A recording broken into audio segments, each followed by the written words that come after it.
Hello, and welcome to the history of hero cards. I hope you enjoy the video. Although the first real hero cards would not be printed until Knights of the Frozen Throne, the original idea behind them first appeared in the classic set in the form of Lord Jaraxxus. Jaraxxus was a 9-mana 3/15 minion with the battle cry, destroy your hero and replace it with Lord Jaraxxus. This was of course a reference to the Warcraft lore, where during the trial of the Crusader raid in Wrath of the Lich King, Wilfred Fizzlebang attempts to summon a Doomguard, but instead accidentally summons Lord Jaraxxus. Jaraxxus proceeds to swiftly kill Fizzlebang before becoming a raid encounter for the players. Becoming Jaraxxus gives the player a 3/8 weapon and a hero power which summons a 6/6 Infernal for 2 mana. Needless to say, during the classic era of Hearthstone, this was one of the very few ways to change your hero power, and this new hero power was of a significantly higher power level than any of the base classes.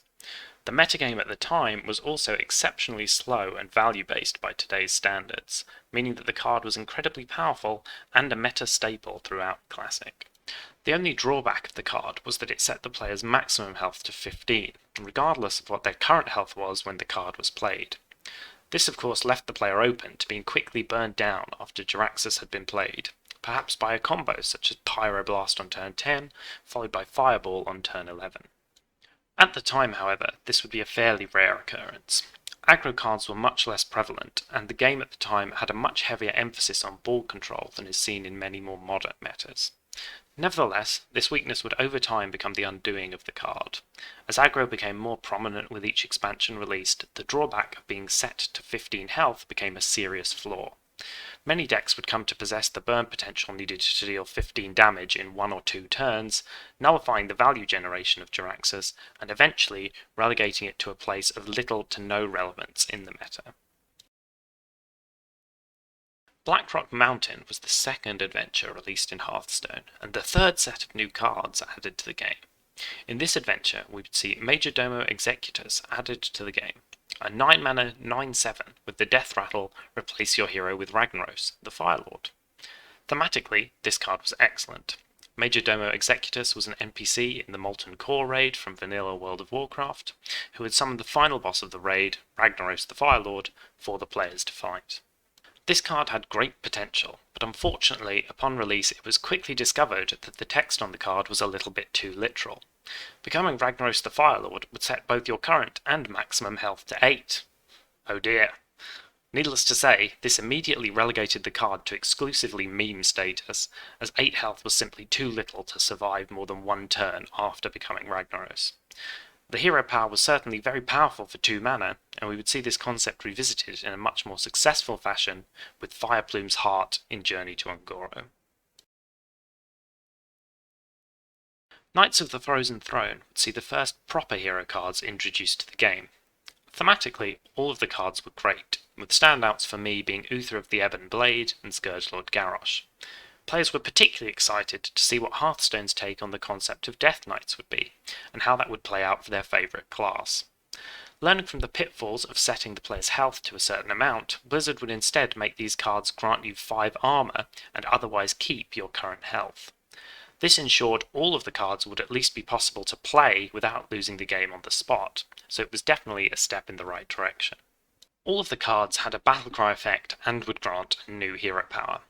On the whole, the power level of the cards was high, with almost every class having a viable deck built around their hero card. From there, I would break down the cards into 3 broad categories. These categories are not a power ranking. There are some cards in Category 1 which are stronger than those in Category 2. Instead, the categories are just my thoughts as to how essential these cards were to the functioning of the decks in question. With that in mind, here are the categories. Category 1. Role Players. These cards would be strong when played in an appropriate deck, however decks which they were included in would mostly function fine without them. This category would include Thrall, Deathseer, Valeera the Hollow, Scourgelord Garrosh, and Malfurion the Pestilent. Category 2. Deck Defining. These cards would be staples in the decks that they supported and played a key role in the function of those decks. The decks in question simply would not work without them. This category includes Deathstalker Rexar, Frostlich Jaina, and Uther of the Ebon Blade. The final category is straight up busted. These cards enabled decks that were meta-defining, either in Knights of the Frozen Throne itself or further down the line. This category includes Blood Reaver Gul'dan and Shadow Reaper Anduin. Let's have a look at each category individually, starting with the role players.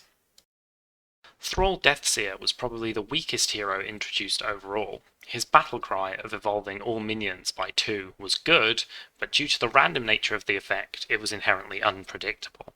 It's easy to imagine a dream scenario where all of your minions on board get evolved to the perfect minions for the new cost, and a massive amount of stats are gained. However, the reality usually was that a random card, 2 mana cost higher, was often only slightly better on average than the cards that you had deliberately included in your deck.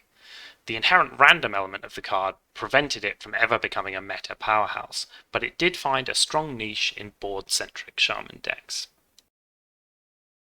Valeera the Hollow was a card that sparked a lot of discussion when she was first announced. The effect looks insane. Duplicating your most recently played cards would surely allow for some degenerate combos, right? The card certainly ended up being good in some decks at the time. Miracle and Mill come to mind. However, the expectation was that at some point in the future, Blizzard would slip up and print a card that would make this duplication effect absolutely insane. Fortunately, or unfortunately, depending on your perspective, that never ended up happening. The card remained a great inclusion if you loved playing certain rogue decks, but by no means was it a meta-defining card. Scourgelord Garrosh played heavily into the expansion thematic for Warrior, which was damaging your own minions to receive beneficial effects. Unfortunately, this thematic never really took off, leaving Scourgelord Garrosh quite an awkwardly placed card. The main deck in which it saw play was Dead Man's Hand Warrior, where the removal provided by Shadowmourne was valuable, and the hero power synergized particularly well with Sleep with the Fishes, allowing for consistent removal. The card ended up being undoubtedly strong in this deck archetype, and still sees play in Wild if Dead Man's Hand ever pops up. However, that situation is very rare in the modern game, and the card made no real impact other than for that one particularly niche use. Again, it's not a bad card. It's strong in the right situation, as all the Death Knight cards are, but the situation in which it is strong is exceedingly rare. Malfurion the Pestilent was probably the most widely used of the cards in the role-player category. It was played in pretty much every mid-range or controlling druid archetype for the entirety of its standard rotation, and continues to see use in Wild to this day. The choose one effect of spiders or scarabs was reasonable.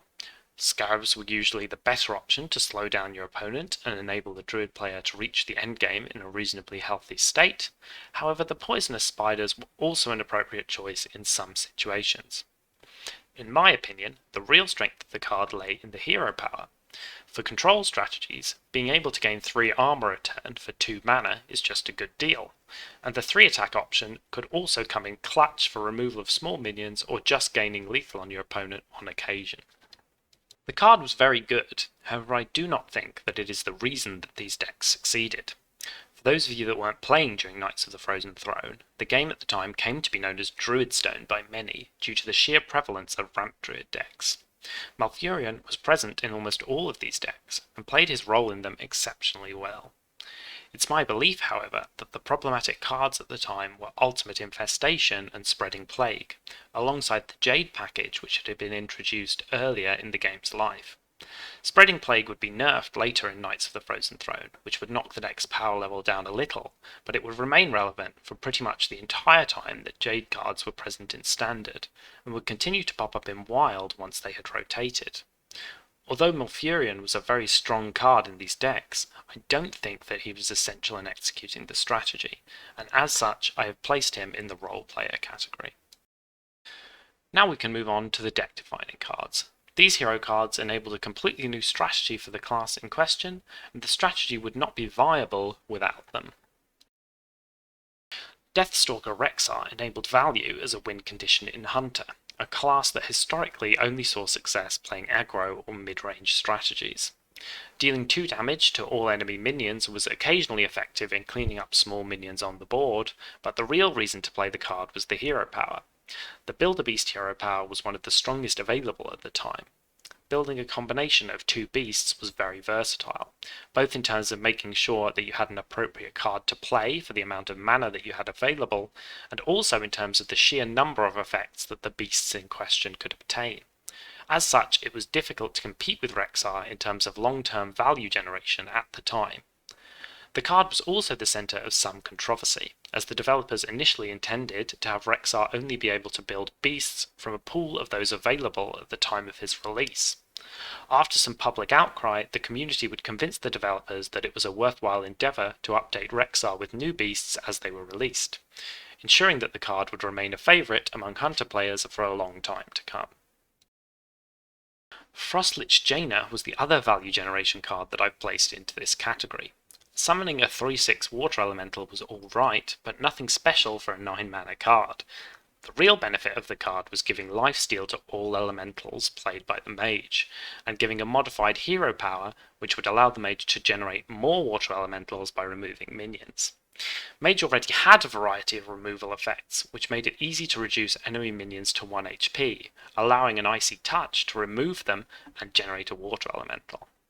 The goal of this deck was to survive until Jaina was played, stabilise the game, and then grind out your opponent in a long value game. This would usually work, and was very effective against aggro and mid-range strategies, giving the deck a strong presence in the meta at the time of release, with the card remaining at least somewhat relevant throughout the rest of its standard rotation. Uther of the Ebon Blade is the last card in the deck-defining category, and for good reason. The card spawned an OTK strategy which was impossible to perform without Uther. The weapon given by the card was also quite good, and the card would occasionally see play as a role player in decks not concerned with the OTK, simply for the value that the weapon alongside a buffed hero power could provide. Nevertheless, Uther finds himself in the deck-defining category due to the OTK potential of the hero power, which came to be known as Exodia Paladin after the infamous Yu-Gi-Oh card. The core gameplay of the deck was to use Auction Master Beardo alongside other small spells to summon all 4 horsemen in one turn and end the game. The deck was very popular from a thematic perspective, as an effect like this had never been seen before in Hearthstone. Many players would try out the deck, excited to achieve the one-turn game-winning OTK, and many would succeed. The concept of the deck was intriguing enough that players kept coming back to it and reassessing the deck every time new cards were released. However, the deck would never become a meta-defining powerhouse. Instead, it remained a fun-to-play but still reasonably viable deck for the duration of its time in Standard. Finally, we have the straight-up busted cards. These cards enabled strategies which were meta-warping, either at the time of release or further down the line. Blood Reaper Gul'dan was, at the time of Knights of the Frozen Throne release, just a very good card. It enabled resummoning of various demons which had previously died, mainly Doom Guards at the time, for a final push of damage to close out the game. The hero power was also strong, as it provided Warlock with some much needed healing to counteract the damage that they would have taken earlier in the game from life tap.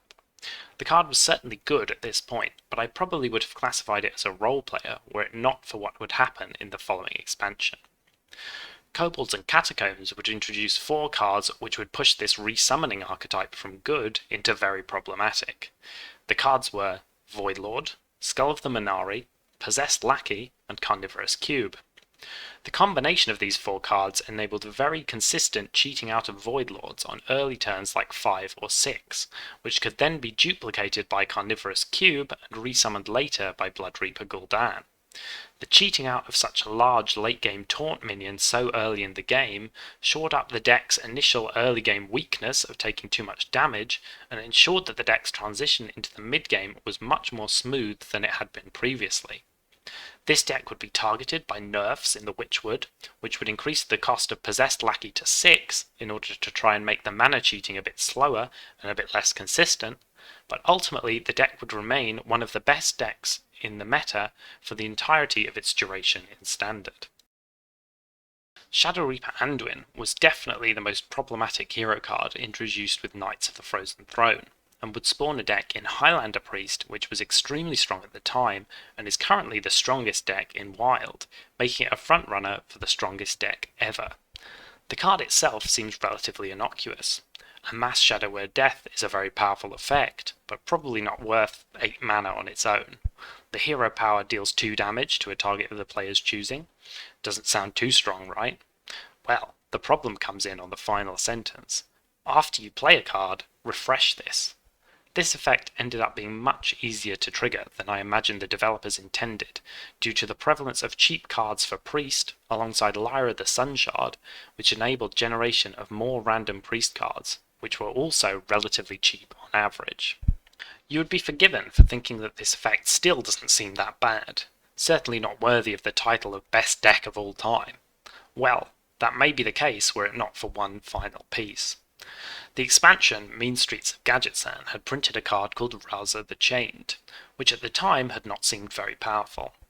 A 0 mana heal 2 was good, but in no way game breaking. The card had still seen plenty of play in Mean Streets, as Kazakus was able to generate enough value to make running a Highlander deck worthwhile. The deck had been strong, but not meta warping. This reduction of the hero power to 0 mana, however, persisted through the playing of Shadow Reaper Anduin, which meant that the deck's power level had been raised significantly. Now, instead of healing 2 health for free, the priest was able to deal 2 damage to anything for free, and because of the refreshing aspect, they could do this multiple times per turn. It was not uncommon for the hero power alone to deal more than 10 damage on the average turn, and more than 20 if the priest player was particularly lucky. Highlander Priest would dominate the meta for Knights of the Frozen Throne and early Kobolds and Catacombs, before Raza was nerfed such that the hero power would only be reduced to 1 mana instead of 0. After this, the deck became much less oppressive, while still retaining some relevance in the meta, until it came time for Raza to rotate to Wild. Some time passed, and by Descent of Dragons, players were asking to be able to play the old Raza Priest, as it had been in Knights of the Frozen Throne. So the developers decided to unnerf the card, returning the hero power to 0 mana.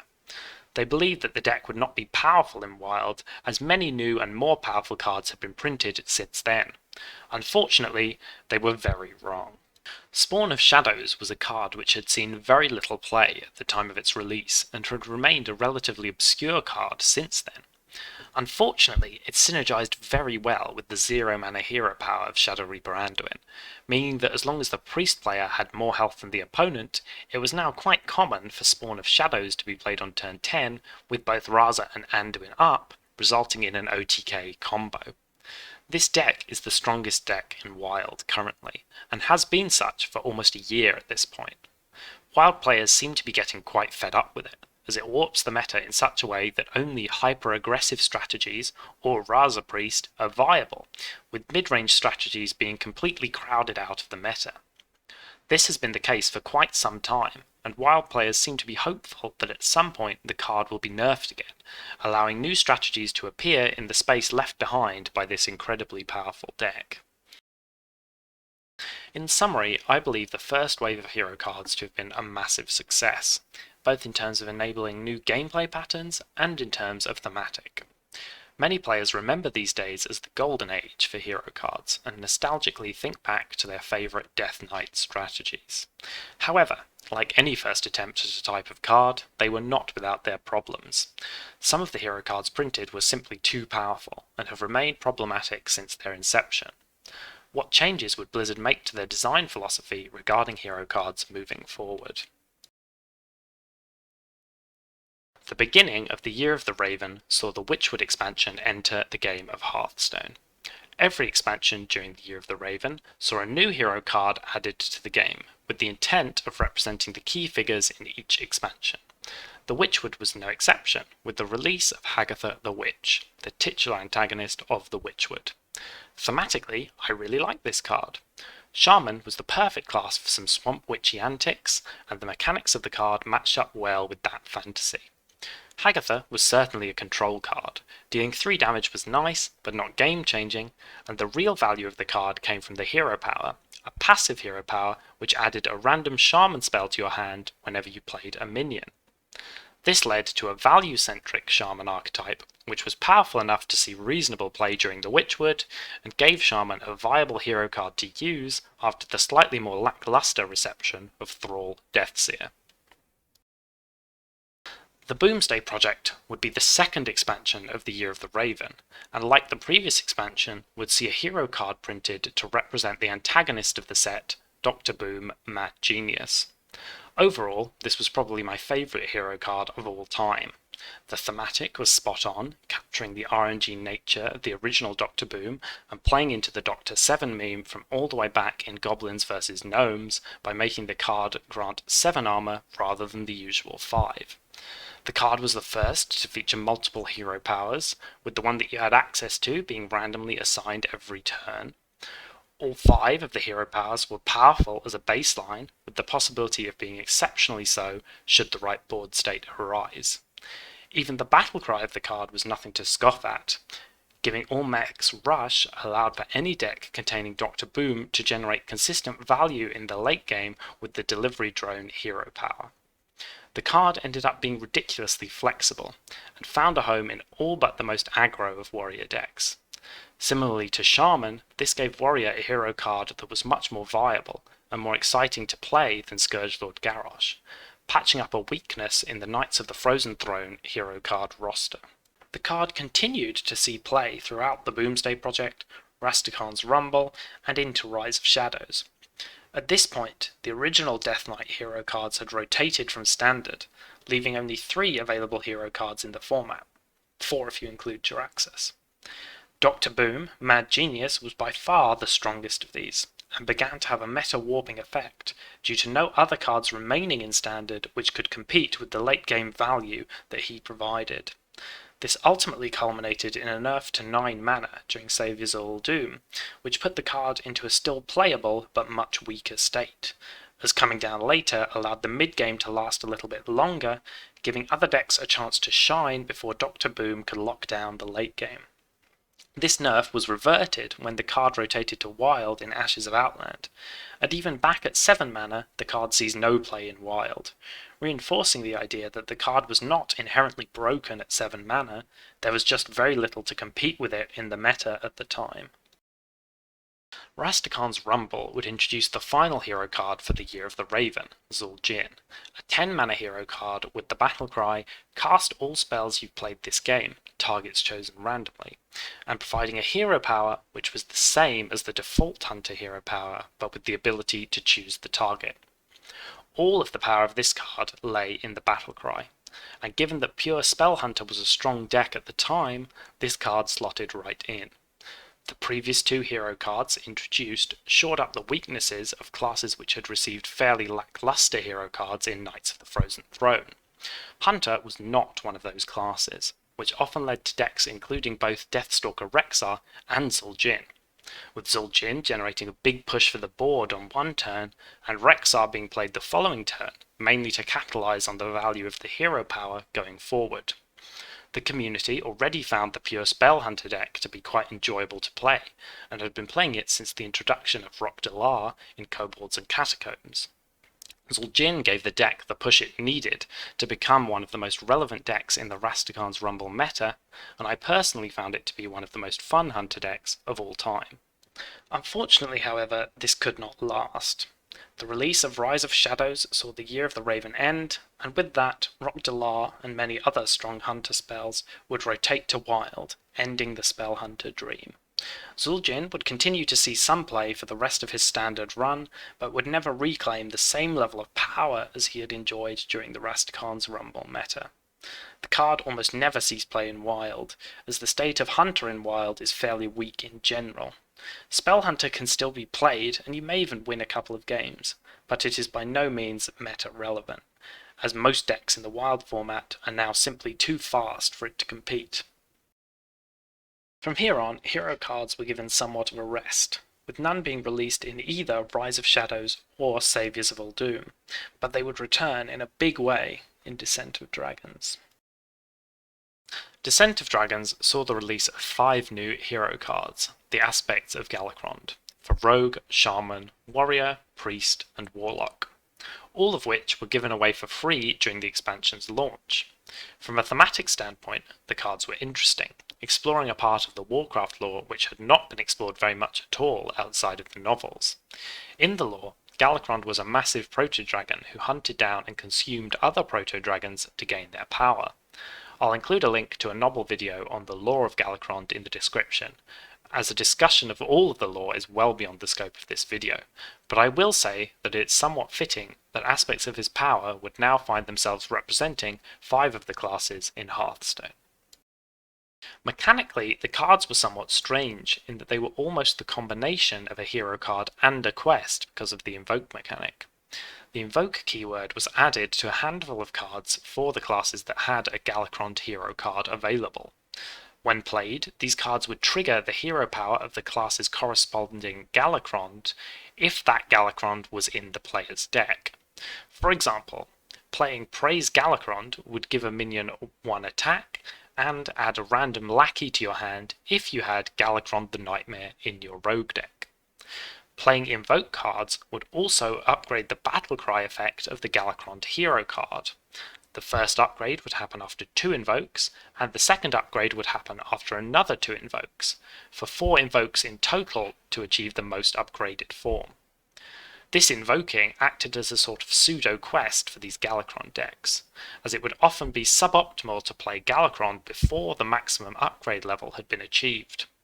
If you managed to reach the final form of the card, you would also equip a 5/2 weapon when upgrading your hero, alongside whatever effects the card initially had. There was also the Galakrond support card Kronks, which would draw Galakrond for you, unless you were already Galakrond, in which case it would allow you to choose from one of 4 powerful effects.